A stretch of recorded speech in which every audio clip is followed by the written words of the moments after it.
दोस्तों, बहुत अच्छा कहा हुआ गीत लेके आए हैं। अगर अच्छा लगे लाइक सब्सक्राइब कमेंट बॉक्स में जरूर बताना। गीत कैसे लगे। ससुर बागिया लगायो, ससुर बागिया लगायो, बड़ी दूर महक आवेगी आंदनी के।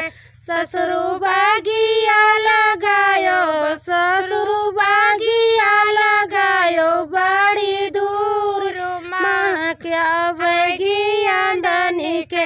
बउहर सागरौ चुंदरिया, बउहर सागरौ चुंदरिया, चटकी लाया चरवा काहे धूमिल भय।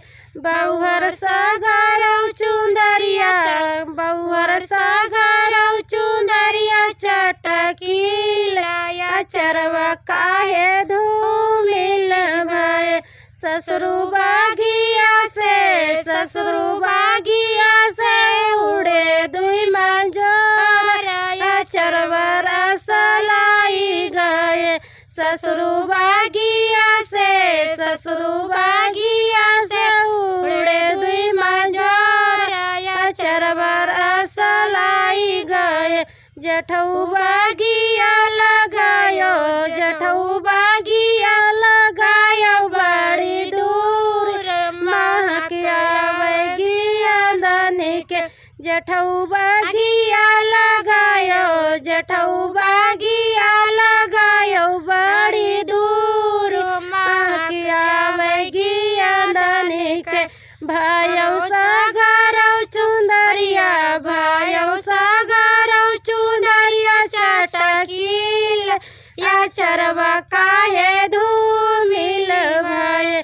भायौ सागरौ चुंदरिया, भायौ सागरौ चुंदरिया, चटकील या चरवा काहे धूमिल भय। जठऊ बागिया से, जठऊ बागिया से उड़े दुई मंजोर, चरवा रसलाई गए। देवरू बागिया लगायो, देवरू बागिया लगायो, बड़ी दूर महक आवेगी आंदनी के। भाभी सागरौ चुंदरिया, भाभी सागरौ चुंदरिया, चटकील या चरवा काहे धूमिल भय।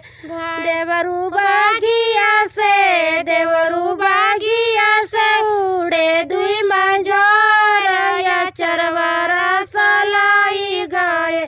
देवरू बागिया से, देवरू बागिया से उड़े दुई मंजोर, या चरवा रसलाई न गए। स्वामी बागिया लगायो, स्वामी बागिया लगायो, बड़ी दूर महक आवेगी आंदनी के। स्वामी बागिया लगायो, बड़ी दूरी महक आवेगी आंदनी के। रानी सागरौ चुंदरिया, रानी सागरौ चुंदरिया, चटकील या चरवा काहे धूमिल भय।